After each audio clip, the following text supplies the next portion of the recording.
इसके पहले मैं जो है 7.1 के दो बिंदुओं के बीच की दूरी के विषय में आप लोगों को जो है टॉपिक में दिया था। उस टॉपिक में मैं बताया था कि जो है उसमें मैं 5 क्वेश्चन में हल करा दिया था। छठवां जो आपका क्वेश्चन है कि निम्नलिखित बिंदुओं द्वारा बनने वाले चतुर्भुज का प्रकार बताइए तथा अपने उत्तर का कारण भी दीजिए। माने वो चतुर्भुज वर्ग है कि समानांतर चतुर्भुज है कि समचतुर्भुज है कि आयत है। ये आपको इसके 3 पॉइंट दिए गए हैं। पहला में आपको 4 बिंदु दिए गए हैं, दूसरे में भी 4 बिंदु दिए गए हैं और तीसरे में भी 4 बिंदु दिए गए हैं। मैं इसमें से एक को हल कर रहा हूँ, शेष 2 को आप इसी तरह हल कर लीजिएगा। तो 4 बिंदुओं से आप लोग अच्छी तरह जानते हैं कि 4 बिंदुओं से मैं पहले को हल कर रहा हूँ। 4 बिंदुओं से चतुर्भुज बनता है, तो कोई एक हम चतुर्भुज बना देंगे। एक जो है हम चतुर्भुज कोई बना देंगे। मुझे ये नहीं मालूम कि ये वर्ग है कि आयत है कि समचतुर्भुज है कि समानांतर चतुर्भुज है, क्या है।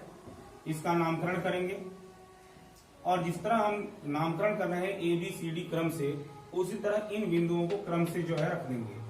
A पर जो है पहले बिंदु को रखेंगे, B पर दूसरे बिंदु को रखेंगे, C पर तीसरे बिंदु को रखेंगे और D पर चौथे बिंदु को रखेंगे। अब इसके बाद जो है हम इन चारों इनकी भुजाओं की माप निकालेंगे क्रम से।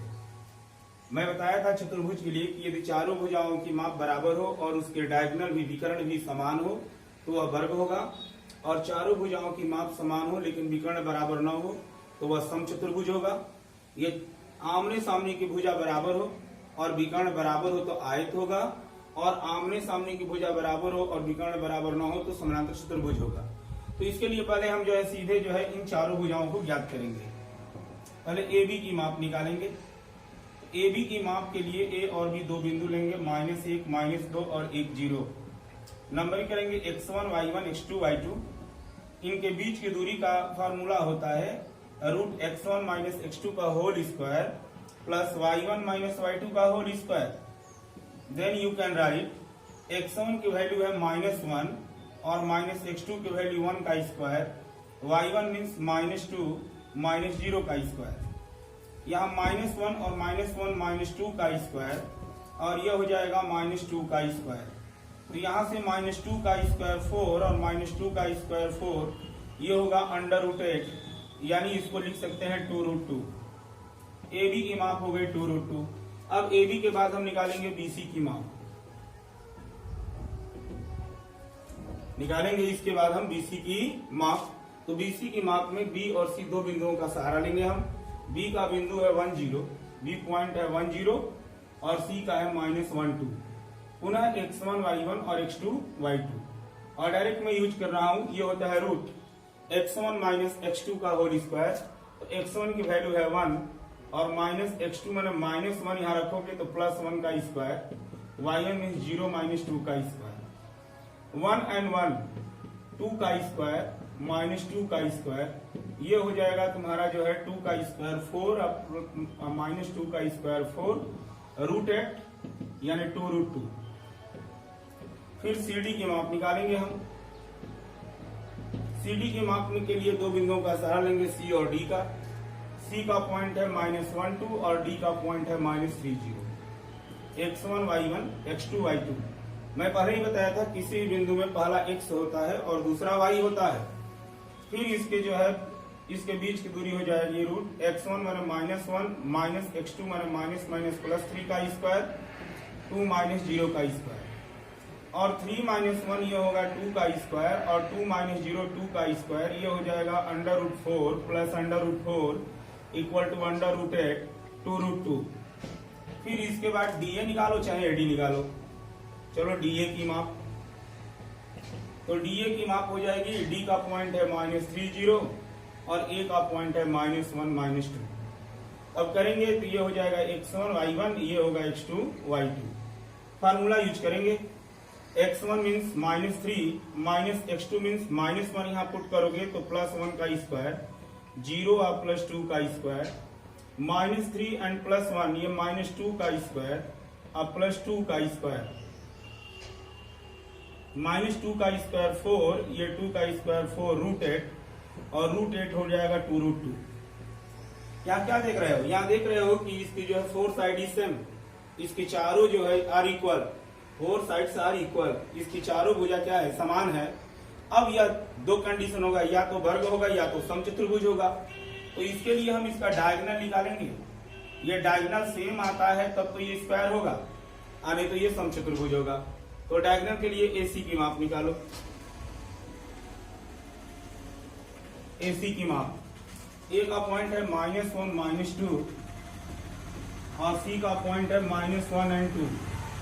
x1 y1 x2 y2 under root x1 means -1 minus x2 means -1, यहाँ पुट करेंगे +1 का स्क्वायर, y1 मीन्स -2 का स्क्वायर।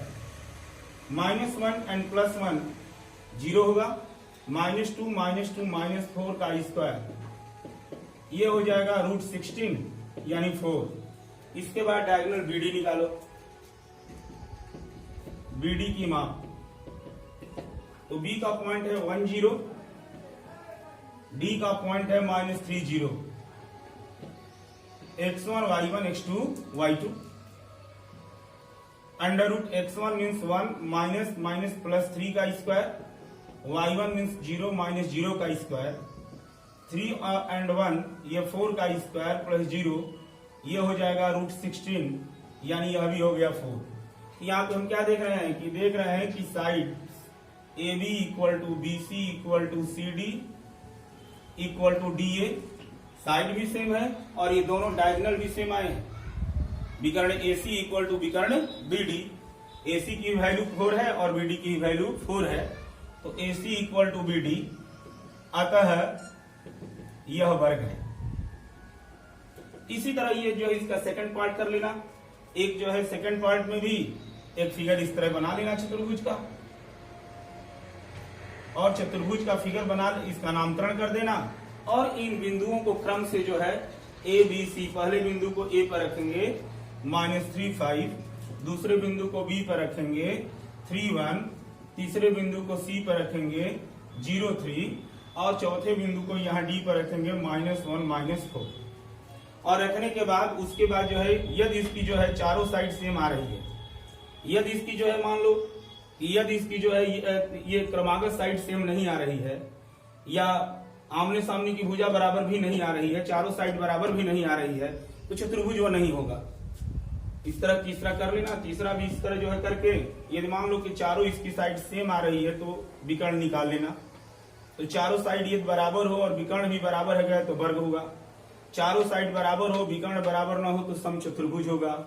यदि आमने सामने की भुजा बराबर हो और विकर्ण बराबर हो तो आयत होगा। यदि आमने सामने की भुजा बराबर हो, विकर्ण बराबर न हो तो समानांतर चतुर्भुज होगा। और इस तरह के क्वेश्चन प्राय जो है बोर्ड की परीक्षा में पूछे जाते हैं। तुमको जो है 4 बिंदु दिए रहेंगे और तुमको बताना पड़ेगा कि यह चतुर्भुज किस प्रकार का चतुर्भुज है, वर्ग है कि आयत है कि समचतुर्भुज है कि समानांतर चतुर्भुज है। अब नेक्स्ट क्वेश्चन